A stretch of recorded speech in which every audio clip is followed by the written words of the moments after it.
हाय नमस्ते। आप देख रहे हैं मसाला बैट्स। आज की ताज़ा तरीन खबरों में आपका स्वागत है। भारतीय स्टेट बैंक एसबीआई ने सुप्रीम कोर्ट की सख्ती के बाद इलेक्टोरल बॉन्ड्स का डेटा चुनाव आयोग को सौंप दिया है। अब इस मामले पर एसबीआई ने सुप्रीम कोर्ट में हल्फनामा दाखिल किया है। एसबीआई ने कोर्ट को बताया है कि चुनावी बॉन्ड से जुड़ा ब्यौरा आयोग को उपलब्ध करा दिया गया है। एसबीआई के सीएमडी दिनेश खारे ने सुप्रीम कोर्ट से कहा है कि उन्होंने कोर्ट के आदेशों का पालन किया है। एसबीआई ने इलेक्टोरल बॉन्ड की खरीद और बिक्री के खरीदार के नाम समेत सभी संबंधित जानकारी को लेकर रिपोर्ट तैयार की है और इसे समय रहते आयोग को मुहैया करा दिया गया है। एसबीआई ने अपने हलफनामे में कहा है कि बैंक ने सीलबंद लिफाफे में एक पेन ड्राइव और 2 पीडीएफ फाइल के जरिए सामग्री सौंपी है जो पासवर्ड से संरक्षित है। जिस इलेक्टोरल बॉन्ड का भुगतान किसी पार्टी को नहीं हो पाया है उसकी रकम पीएम रिलीफ फंड में जमा कर दी गई है। इस हलफनामे में बैंक ने आंकड़ों के जरिए बताया है कि 1 अप्रैल 2019 के बाद से 15 फरवरी 2024 तक कुल 2,22,017 इलेक्टोरल बॉन्ड्स बिके हैं। इनमें से 187 का भुगतान नहीं लिया गया है। जाहिर है कि नियमों के मुताबिक वो पीएम रिलीफ फंड में जमा कर दिए गए हैं। बता दें कि इससे पहले एसबीआई ने इलेक्टोरल बॉन्ड से जुड़ी जानकारी साझा करने की समय सीमा 30 जून तक बढ़ाए जाने की सुप्रीम कोर्ट से गुहार लगाई थी, लेकिन कोर्ट ने एसबीआई की मांग को खारिज कर दिया था और उसे 12 मार्च तक सारी डिटेल चुनाव आयोग के समक्ष साझा करने को कहा था। इससे पहले सुप्रीम कोर्ट ने इलेक्टोरल बॉन्ड स्कीम को असंवैधानिक करार देते हुए रद्द कर दिया था। साथ ही एसबीआई से 6 मार्च तक सारी डिटेल चुनाव आयोग के पास जमा करने को कहा था। इस पर एसबीआई ने 30 जून तक का समय मांगा था। सुप्रीम कोर्ट की 5 जजों की बेंच ने एसबीआई की मांग को खारिज करते हुए 12 मार्च तक सारी डिटेल चुनाव आयोग को देने का आदेश दिया है। साथ ही चुनाव आयोग को ये सारी डिटेल 15 मार्च की शाम 5 बजे तक वेबसाइट पर अपलोड करने को कहा है। 2019 में इलेक्टोरल बॉन्ड स्कीम की वैधता को सुप्रीम कोर्ट में चुनौती दी गई थी। 15 फरवरी को सुप्रीम कोर्ट ने इस स्कीम को असंवैधानिक बताया था। कोर्ट ने कहा था कि इलेक्टोरल बॉन्ड को गोपनीय रखना संविधान के अनुच्छेद 19(1) और सूचना के अधिकार का उल्लंघन है। सुप्रीम कोर्ट का कहना था कि इलेक्टोरल बॉन्ड स्कीम के क्लोज 7 में कहा गया है कि बॉन्ड के खरीदों की जानकारी गोपनीय रखी जाएगी, लेकिन अदालत या कानून एजेंसियों के मांगने पर इसका खुलासा किया जा सकता है। इसलिए इलेक्टोरल बॉन्ड स्कीम के प्रावधानों के अनुसार कोर्ट के आदेश पर एसबीआई को इसकी जानकारी सार्वजनिक करना जरूरी है। सुप्रीम कोर्ट बार एसोसिएशन के अध्यक्ष सीनियर वकील आदेश अग्रवाल ने 12 मार्च को राष्ट्रपति द्रौपदी मुर्मू को एक पत्र लिखा था। इसमें इलेक्टोरल बॉन्ड पर सुप्रीम कोर्ट के फैसले पर प्रेसिडेंशियल रेफरेंस के तहत रोक लगाने की मांग की गई थी और अब सुप्रीम कोर्ट बार एसोसिएशन के अध्यक्ष ने खुद को उस पत्र से अलग कर लिया है। साथ ही साथ इस पत्र की कड़ी निंदा भी की है। आइए वीडियो पर एक नजर डालते हैं। खबर देखिए हिंदुस्तान की। लिखा है कि आमने सामने आए एससी बार एसोसिएशन अपने ही अध्यक्ष के खिलाफ खोला मोर्चा। तो अपने ही अध्यक्ष के खिलाफ जो एससीबीए है वो अपने ही अध्यक्ष के खिलाफ आ गया है और जो है उन्होंने मोर्चा खोल दिया है। सुप्रीम कोर्ट बार एसोसिएशन की कार्यकारी समिति ने मंगलवार को एससीबीए प्रमुख आदिश सी अग्रवाल द्वारा राष्ट्रपति को लिखे गए पत्र से खुद को अलग कर लिया है। बार एसोसिएशन ने पत्र की भाषा की भी निंदा की है और इसे सर्वोच्च न्यायालय के अधिकार को खत्म करने और कमजोर करने का प्रयास बताया है।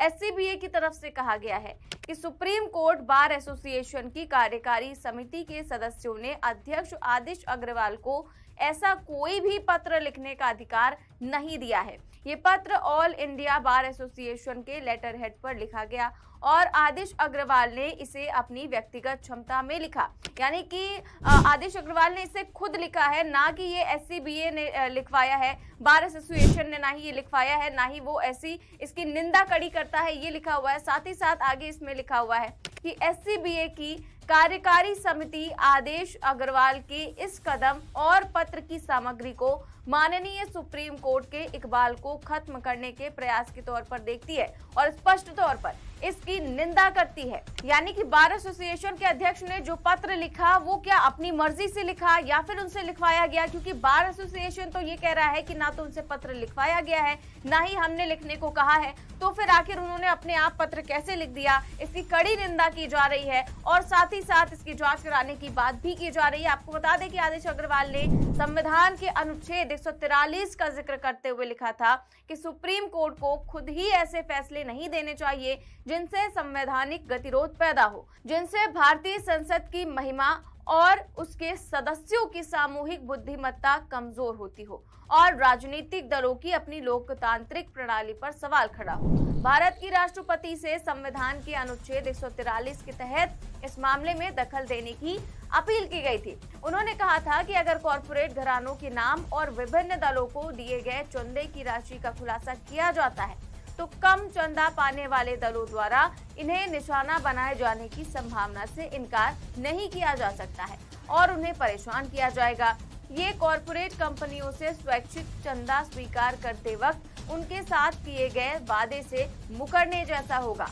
उन्होंने कहा कि यदि सभी संवेदनशील जानकारियों को जारी किया जाता है और वो भी पूर्वव्यापी प्रभाव से, तो इससे अंतरराष्ट्रीय जगत में राष्ट्र की प्रतिष्ठा जो है वो धूमिल होगी। तो किस किस तरह की गंभीर बातें की गई हैं ये आप देख सकते हैं। और ये पत्र जो है वो ऑल इंडिया बार एसोसिएशन के लेटर हेड पर छपा था, लेकिन इसमें अग्रवाल के हस्ताक्षर के नीचे उनका पदनाम एससीबीए अध्यक्ष लिखा था और इसके खिलाफ एससीबीए सचिव रोहित पांडे ने प्रस्ताव पारित कर दिया है। और उन्होंने प्रस्ताव में लिखा कि सुप्रीम कोर्ट बार एसोसिएशन की कार्यकारी समिति के लिए यह स्पष्ट करना जरूरी हो गया है कि समिति के सदस्यों ने ना तो राष्ट्रपति को ऐसा कोई पत्र लिखने के लिए अध्यक्ष को अधिकृत किया है और ना ही वो इसमें व्यक्त किए गए उनके विचारों से सहमत है। इसमें यह भी कहा गया है कि सुप्रीम कोर्ट बार एसोसिएशन की कार्यकारी समिति इस कृत्य के साथ साथ इसकी भाषा को भारत के माननीय सर्वोच्च न्यायालय के अधिकार को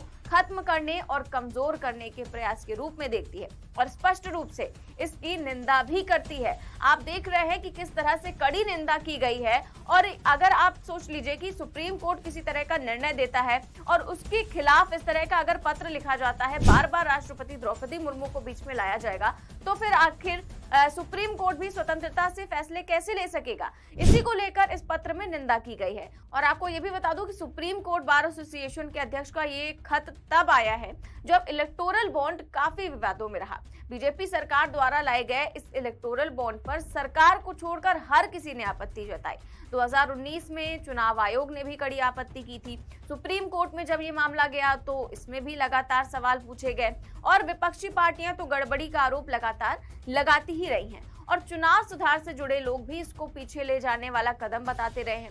तो फिर सवाल ये है कि आखिर ऐसा होने के बाद भी सुप्रीम कोर्ट बार अध्यक्ष इलेक्टोरल बॉन्ड के पक्ष में ऐसा कदम क्यों उठा रहे हैं।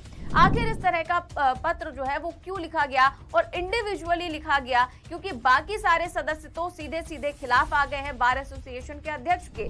और जबकि सुप्रीम कोर्ट ने साफ साफ और सीधे सीधे कहा था कि इलेक्टोरल बॉन्ड अवैध है, अपारदर्शी है और असंवैधानिक है। सुप्रीम कोर्ट ने यह भी दावा किया था कि ये बॉन्ड योजना चंदे को गुमनाम करके भारतीय मतदाताओं के सूचना के अधिकारों का उल्लंघन करती है, जो कि संविधान के अनुच्छेद 19A का उल्लंघन है। अब इसी को लेकर जो है सुनवाई हुई, इतना ज्यादा बवाल कटा और उसके बाद इस तरह का पत्र लिखना बेहद ही मजाकिया वाकया है। और एसबीआई ने सुप्रीम कोर्ट में हलफनामा दायर कर बता भी दिया है कि बैंक ने कोर्ट के आदेश के मुताबिक चुनाव आयोग को आंकड़े भेज दिए हैं। जैसा कि आपने देखा कि पहले एसबीआई ने 26 दिनों तक डिले किया, उसके बाद वो सुप्रीम कोर्ट पहुंची और वहां पर 3 महीने का और वक्त मांगा गया, लेकिन सुप्रीम कोर्ट ने एसबीआई की याचिका को खारिज करते हुए मात्र 24 घंटे में सारी जानकारियां उपलब्ध कराने को बताया। और उसके बाद एसबीआई जो है, जो कि 3 महीने का वक्त मांग रहा था, 26 दिनों से डिले कर रहा था, उसने सिर्फ और सिर्फ 24 घंटे में सारी जानकारियां सुप्रीम कोर्ट के सामने लाकर रख दी। और हलफनामे में बताया गया कि 1 अप्रैल 2019 से 11 अप्रैल 2019 तक 3,346 बॉन्ड खरीदे गए और 12 अप्रैल 2019 से 15 फरवरी 2024 तक 18,872 बॉन्ड खरीदे गए और कुल 22,217 बॉन्ड खरीदे गए, जिनमें से 22,030 बॉन्ड इन कैश कराए गए। और एसबीआई ने सुप्रीम कोर्ट को यह भी जानकारी दी कि राजनीतिक दलों द्वारा जो इलेक्टोरल बॉन्ड इन कैश नहीं किए गए, उन्हें प्रधानमंत्री रिलीफ फंड में जमा कर दिया गया है। तो आप सोच सकते हैं कि कितना बड़ा खेल चल रहा है, कितना बड़ा घोटाला किया जा रहा है, जिसे देश का सबसे बड़ा घोटाला विपक्ष की ओर से बताया जा रहा है। और ये अब धीरे धीरे सामने भी आ रहा है कि आखिर मोदी सरकार इतना ज्यादा छुपाने की कोशिश क्यों कर रही है। जरूर इसमें कुछ गड़बड़ है। और जिस तरह से मैंने बताया कि सुप्रीम कोर्ट लगातार आदेश दे रहा था, एसबीआई नानुकुर कर रहा था, लेकिन 24 घंटे में ही ये सारी जानकारियां उपलब्ध करा दी गई, जिससे साफ होता है कि एसबीआई किसी न किसी के इशारे पर इस तरह की जो कार्रवाई है वो कर रहा था, डिले कर रहा था जानबूझकर। लेकिन सुप्रीम कोर्ट ने सारी हेकड़ी निकाल दी और 24 घंटे के अंदर एसबीआई पहुंच गया सुप्रीम कोर्ट सारी जानकारियां लेकर। और अब 15 मार्च को, क्योंकि ये सारी जानकारियां सार्वजनिक की जाएंगी चुनाव आयोग की वेबसाइट पर, तो 15 मार्च को सब कुछ साफ हो जाएगा कि किसने कितना चंदा दिया। अब उसी को लेकर, क्योंकि अब केवल 2 दिन बचे हुए हैं, तो मोदी सरकार भरसक कोशिश कर रही है, हर कोशिश कर रही है कि ये जो चुनावी बॉन्ड हैं, ये जो आंकड़े हैं, ये जो सारी जानकारियां हैं, वो किसी भी कीमत पर सामने ना आ सके। इस पर आपकी क्या कुछ राय है, प्लीज़ कमेंट बॉक्स में ज़रूर बताइएगा। मिलते हैं किसी नई पेशकश के साथ, तब तक के लिए इजाज़त दीजिए। और वीडियो अच्छा लगे तो लाइक शेयर सब्सक्राइब ज़रूर करिएगा। इसी के साथ बने रहिए मसाला बैट्स पे अन्य खबरों के साथ। तब तक के लिए नमस्कार।